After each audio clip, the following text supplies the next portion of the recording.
Hi friends, ಎಲ್ಲರಿಗೂ ನಿಮ್ಮ ಪ್ರೀತಿ YouTube ಚಾನಲ್ಗೆ ಸ್ವಾಗತ.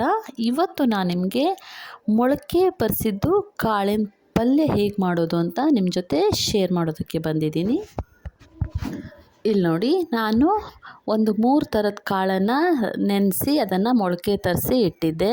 ಅದನ್ನು ಇವಾಗ ವಾಶ್ ಮಾಡಿ ಒಂದು ಕುಕ್ಕರಿಗೆ ಹಾಕಿ ಅದಕ್ಕೆ ರುಚಿಗೆ ತಕ್ಕಷ್ಟು ಉಪ್ಪು, ಕಾಳು ನೆನೆಯುವಷ್ಟು ನೀರನ್ನು ಹಾಕಿ 1-2 ವಿಸಿಲ್ ಕೂಗಿಸ್ತಾ ಇದ್ದೀನಿ.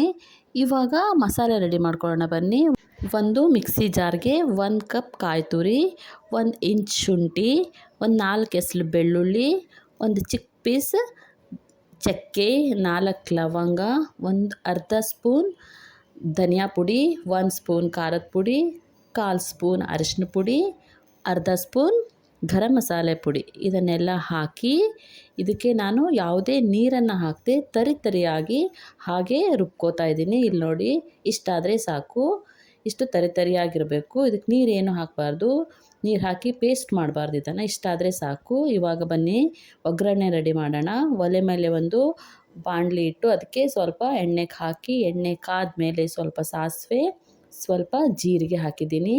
ಒಂದು ದೊಡ್ಡ ಈರುಳ್ಳಿಯನ್ನು ಚಿಕ್ಕದಾಗಿ ಕಟ್ ಮಾಡಿಕೊಂಡು ಒಂದು ಸ್ವಲ್ಪ ಕರಿಬೇವನ್ನು ಹಾಕಿ ಚೆನ್ನಾಗಿ ಫ್ರೈ ಮಾಡ್ಕೊತಿದ್ದೀನಿ.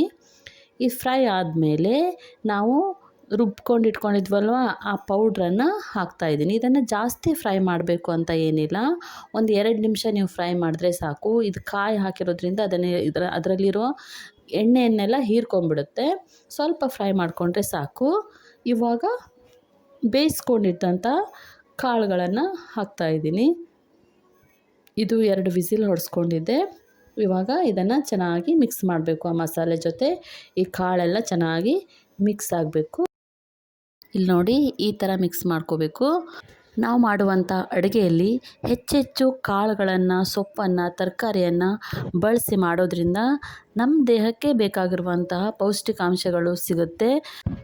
ಅದರಲ್ಲೂ ಮೊಳಕೆ ತರಿಸಿ ಕಾಳನ್ನು ಪಲ್ಯ ಮಾಡೋದ್ರಿಂದ ಇನ್ನೂ ಹೆಚ್ಚು ನಮಗೆ ಪೌಷ್ಟಿಕಾಂಶ ನಮ್ಮ ದೇಹಕ್ಕೆ ಸಿಗುತ್ತೆ. ಸೊ ಇಲ್ಲಿ ನೋಡಿ, ನಾನಿವಾಗ ಇಲ್ಲಿ ಸ್ವಲ್ಪ ಉಪ್ಪು ಕಡಿಮೆ ಆಗಿತ್ತು, ಬೇಕಾಗಿರುವಷ್ಟು ಉಪ್ಪನ್ನು ಹಾಕಿ ಇದನ್ನಿವಾಗ 4-5 ನಿಮಿಷ ಚೆನ್ನಾಗಿ ಮುಚ್ಚಿ ಬೇಯಿಸಿದ್ದೀನಿ. ಇಷ್ಟಾದರೆ ಆಯಿತು ಫ್ರೆಂಡ್ಸ್, ರುಚಿಯಾದಂತಹ ಮೊಳಕೆ ಕಾಳಿನ ಪಲ್ಯ ರೆಡಿ ಆಗುತ್ತೆ. ನೀವು ಒಂದು ಸಲ ಇದನ್ನು ಮನೆಯಲ್ಲಿ ಟ್ರೈ ಮಾಡಿ ಹೇಗೆ ಬಂದಿದೆ ಅಂತ ಕಮೆಂಟ್ ಮಾಡಿ ತಿಳಿಸಿ. ವಿಡಿಯೋ ನಿಮಗೆ ಇಷ್ಟ ಆದರೆ ಲೈಕ್ ಮಾಡಿ, ಸಪೋರ್ಟ್ ಮಾಡಿ ಫ್ರೆಂಡ್ಸ್.